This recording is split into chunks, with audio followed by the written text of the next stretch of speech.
ಸಕ್ಕರೆ ಬಳಸದೆ ಯಾವ ರೀತಿ ಗುಲಾಬ್ ಜಾಮೂನ್ ಮಾಡೋದು ಬಾಯಿಗಿಟ್ಟರೆ ಕರಗೋಗುತ್ತೆ. ಅಷ್ಟು ಎಕ್ಸಲೆಂಟ್ ಸ್ವಾದ, ಬಾಯಿಗೆ ಒಳ್ಳೆ ರುಚಿ ಕೊಡೋ ರೆಸಿಪಿ ಮತ್ತು ಎಲ್ಲರಿಗೂ ಫೇವ್ರೇಟ್ ಆಗಿರೋ ರೆಸಿಪಿ ಇದು.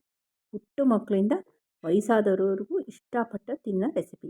ಇದಕ್ಕೆ ಸಕ್ಕರೆ ಇಲ್ಲದೆ ಯಾವ ರೀತಿ ಮಾಡೋದು ಗುಲಾಬ್ ಜಾಮೂನ್ ಅಂತ ಇವತ್ತಿನ ವೀಡಿಯೋಲಿ ನಾನು ನಿಮ್ಮ ಜೊತೆ ಶೇರ್ ಮಾಡ್ತಾ ಇದ್ದೀನಿ. Welcome to Hema Nagaraj blogs. ನಾನು ಹೇಮಾ.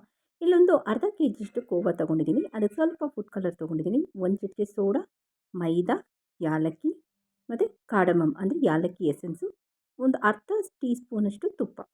ಇಷ್ಟಿದ್ರೆ ನಮಗೆ ಬಾಯಲ್ಲಿ ಕರಗೋಂಥ ಗುಲಾಬ್ ಜಾಮೂನ್ ಕೇವಲ 5ರಿಂದ 10 ನಿಮಿಷದಲ್ಲಿ ರೆಡಿ ಆಗುತ್ತೆ. ನಾನಿಲ್ಲಿ ಮನೇಲೇ ಮಾಡ್ಕೊಂಡಿದ್ದೀನಿ ಕೋವಾನ. ಮನೇಲಿಲ್ಲ ಅಂದರೆ ನೀವು ರೆಡಿಮೇಡ್ ಸಪ್ಪೆ ಕೋವಾ ತಂದು ಸಹ ಮಾಡ್ಬೋದು. ಇದನ್ನು ಚೆನ್ನಾಗಿ ಅಂಗೈಯಲ್ಲಿ ಸ್ಮ್ಯಾಶ್ ಮಾಡ್ಕೊಳ್ತಾ ಇದ್ದೀನಿ. ಒಳ್ಳೆ ಹೂವು ಅದಕ್ಕೆ ಬರಬೇಕು. ಅರ್ಧ ಕೆ ಜಿ ಕೋವಾ ಅಂದರೆ ಅದಕ್ಕೆ 1/4 ಕೆ ಜಿಯಷ್ಟು ನಾನಿಲ್ಲಿ ಮೈದಾ ಆ್ಯಡ್ ಮಾಡ್ತಾಯಿದ್ದೀನಿ. ಇದು ಒಂದಕ್ಕೊಂದು ಚೆನ್ನಾಗಿ ಬೆರೆಸ್ಬೇಕು. ಎಷ್ಟು ಚೆನ್ನಾಗಿ ಬೆರೆಸ್ಬೇಕು ಅಂದರೆ ಮಲ್ಲಿಗೆ ಹೂವಿನ ಹದಕ್ಕೆ ಬರಬೇಕಿದು. ಇದಕ್ಕೆ ಚಿಟಿಕೆ ಸೋಡಾ ಹಾಕ್ಕೊಂಡಿದ್ದೀನಿ ಪ್ಲೇಟಲ್ಲಿ. ಅದಕ್ಕೆ ಒಂದೇ ಒಂದು ಚಿಟಿಕೆಯಷ್ಟು ನೀರು ಹಾಕ್ಕೊಂಡು ಬೆರೆಸಿ ಇದನ್ನು ಮಿಕ್ಸ್ ಮಾಡ್ಕೊಳ್ತಾ ಇದ್ದೀನಿ. ಅಂದರೆ ನಮ್ಮ ಕೋವಾ ಮೈದಕ್ಕೆ ಒಂದು ಚಿಟಿಕೆ ನೀರು, ಒಂದು ಚಿಟಿಕೆ ಸೋಡಾ ಹಾಕ್ಕೊಂಡು ಮಿಕ್ಸ್ ಮಾಡ್ತಾಯಿದ್ದೀನಿ. ಈಗ ನಮಗೆ ರೆಡಿ ಇದೆ ಉಂಡೆ. ಈ ಅದಕ್ಕೆ ರೆಡಿ ಇದೆ. ಒಂದು 4ರಿಂದ ಯಾಲಕ್ಕಿನ ಬಿಡಿಸಿಟ್ಕೊಳ್ತಾ ಇದ್ದೀನಿ.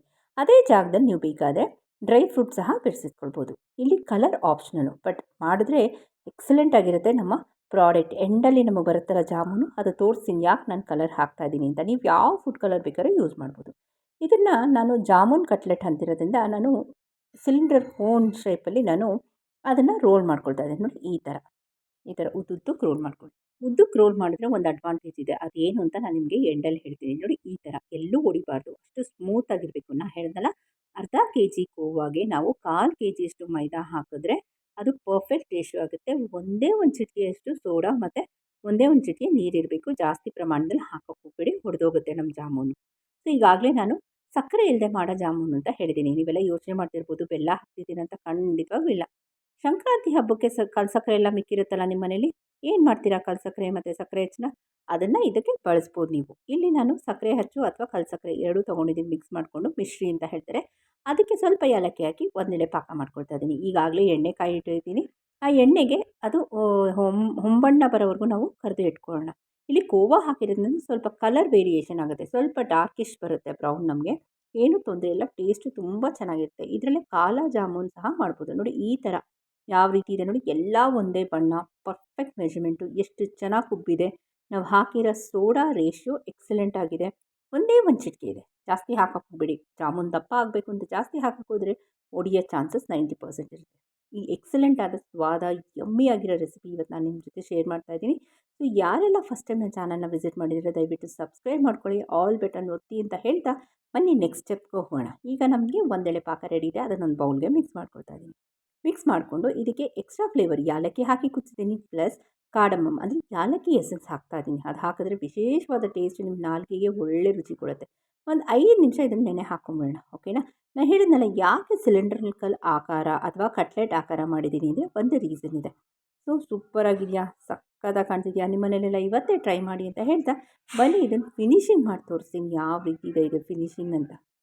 ಈ ಥರ ಕೊಟ್ಟರು ಮಕ್ಕಳು ತಿಂತಾರೆ. ಇವ್ರಿಗೆ ಅಟ್ರಾಕ್ಟಿವ್ ಆಗಿ ಕಾಣಬೇಕು, ಇನ್ನೂ ಸಖತ್ತಾಗಿ ನೋಡಿದ ತಕ್ಷಣ ಟೆಂಪ್ಟ್ ಆಗಬೇಕು ಅನ್ನೋದಕ್ಕೆ ನಾನು ಈ ಥರ ಸಿಲಿಂಡ್ರಿಕಲ್ ಆಕಾರ ಮಾಡಿ ಒಳಗಡೆ ಕಲರ್ ಕೊಟ್ಟಿರೋದು. ನೋಡಿ ಈ ಥರ ಕಟ್ ಮಾಡಿದ್ರೆ ನಿಮಗೆ ಗೊತ್ತಾಗುತ್ತೆ. 2 ಉದ್ದೇಶ ಇದೆ. ಒಂದು ಕಲರು, ಇನ್ನೊಂದು ನೋಡಿ ಕ್ಲೋಸಪ್ ವ್ಯೂಯಲ್ಲಿ ತೋರಿಸಿ ಎಷ್ಟು ಗೂಡಾಗಿದೆ ಅಂತ. ಸೊ ನಾವೊಂದು ರೋಲ್ ಮಾಡ್ತೀವಲ್ಲ ಜಾಮೂನ್ನ, ಅದು ಸಹ ತುಂಬ ಇಂಪಾರ್ಟೆಂಟು. ಮತ್ತು ನಾನು ಹೇಳಿದ ಮೆಜರ್ಮೆಂಟು ಸಹ ತುಂಬ ಇಂಪಾರ್ಟೆಂಟು. ಇದನ್ನು ಒಂದು ಪ್ಲೇಟಿಂಗ್ ಮಾಡಿ ನಿಮ್ಮ ಜೊತೆ ಸಿಗ್ತೀನಿ. ಯಾವ ರೀತಿ ಇದೆ ಅಂತ ಯಾವ ರೀತಿ ಬಂದಿದೆ ಅಂತ ನಂಗೆ ಕಮೆಂಟ್ ಸೆಕ್ಷನ್ ಹಾಕಿ. ನೀವು ಯಾವ್ಯಾವ ರೀತಿ ಜಾಮೂನ್ ಮಾಡ್ತೀರಾ ಅಂತಲೂ ನನಗೆ ಹೇಳಿ. ಕೆಲವರು ಬಿಸ್ಕೆಟ್ ಜಾಮೂನ್ ಇರ್ಬೋದು, ಬ್ರೆಡ್ ಜಾಮೂನ್ ಇರ್ಬೋದು, ಮತ್ತು ನಾರ್ಮಲಾಗಿ ಸಿಗೋ ಇನ್ಸ್ಟೆಂಟ್ ಪ್ಯಾಕೆಟಲ್ಲಿ ಸಿಗೋದು MTR ಆಗಿರ್ಬೋದು, ಬೇರೆ ಕಂಪನಿದು ಜಾಮೂನ್ ಮಿಕ್ಸಲ್ಲೂ ಮಾಡ್ತಾರೆ. ಕೆಲವರು ಬ್ರೆಡ್ ಜಾಮೂನ್ ಸಹ ಮಾಡ್ತಾರೆ. ಕೆಲವು ಗುಲಾಬ್ ಜಾಮೂನ್ನ ಮಿಲ್ಕ್ ಪೌಡ್ರಲ್ಲೂ ಸಹ ಮಾಡ್ತಾರೆ. ಸೊ ನೀವು ಯಾವ ರೀತಿ ಜಾಮೂನ್ ಮಾಡ್ತೀರಾ ಅಂತ ನಂಗೆ ಕಮೆಂಟ್ ಸೆಕ್ಷನ್ ಹಾಕಿ. ಕಲರ್ ಹಾಕಿರೋ ಉದ್ದೇಶ ನಿಮ್ಗೆ ಕಾಣ್ತಿರ್ಬೋದು, ಗೂಡಾಗಿ ಯಾವ ರೀತಿ ಬಂದಿದೆ ಅಂತ. ನಾವು ರೋಲ್ ಮಾಡ್ತೀವಲ್ಲ ಹದ, ಅದು ತುಂಬ ಇಂಪಾರ್ಟೆಂಟು. ಚೆನ್ನಾಗಿ ಉಬ್ಲಿ ಜಾಮೂನು ಅಂತ ಜಾಸ್ತಿ ನಾವು ಸೋಡಾ ಹಾಕೋಕ್ಕೆ, ಜಾಸ್ತಿ ನೀರು ಹಾಕೋಕ್ಕೆ ಹೋದರೆ ಡೆಫಿನೆಟಾಗಿ ಜಾಮೂನು ಒಡೆದೋಗುತ್ತೆ ಎಣ್ಣೆಲಿ. ಸೊ ಅದ್ರ ಹದನೂ ತುಂಬ ಇಂಪಾರ್ಟೆಂಟು ನಮಗೆ. ಅದು ಹೊಗೆ ಬರೋಂಗೆ ಕಾದಿರಬಾರ್ದು, ಬಿಸಿ ಇರಬೇಕು, ಹೊಗೆ ಬರಬಾರ್ದು. ಸೊ ಇದೇ ವೇರಿಯೇಷನ್ಸ್ ನಾವು ಚಿಕ್ಕ ಚಿಕ್ಕದು ಫಾಲೋ ಮಾಡಿದ್ರೆ ನಮಗೆ ಅಂಗಡಿಗಿನ ಸೂಪರಾಗಿ, ಅದಕ್ಕಿಂತ ಡಬಲ್ ಯಮ್ಮಿಯಾಗಿ ಟೇಸ್ಟಿಯಾಗಿರೋದು ನಮಗೆ ಇವತ್ತು ಜಾಮೂನ್ ರೆಡಿ ಆಗುತ್ತೆ. ನೀವು ನಿಮ್ಮ ಮನೇಲೆಲ್ಲ ಟ್ರೈ ಮಾಡಿ ನಿಮ್ಮ ಅಮೂಲ್ಯವಾದ ಕಮೆಂಟ್ಸ್ನ ಹಾಕಿ. ಅದಕ್ಕೋಸ್ಕರ ನಾನು ಕಾಯ್ತಾ ಇರ್ತೀನಿ ಅಂತ ಹೇಳ್ತಾ ಹೋಗ್ಬಲ್ಲ. ಎಲ್ಲರಿಗೂ ನಮಸ್ಕಾರ. Thank you for watching.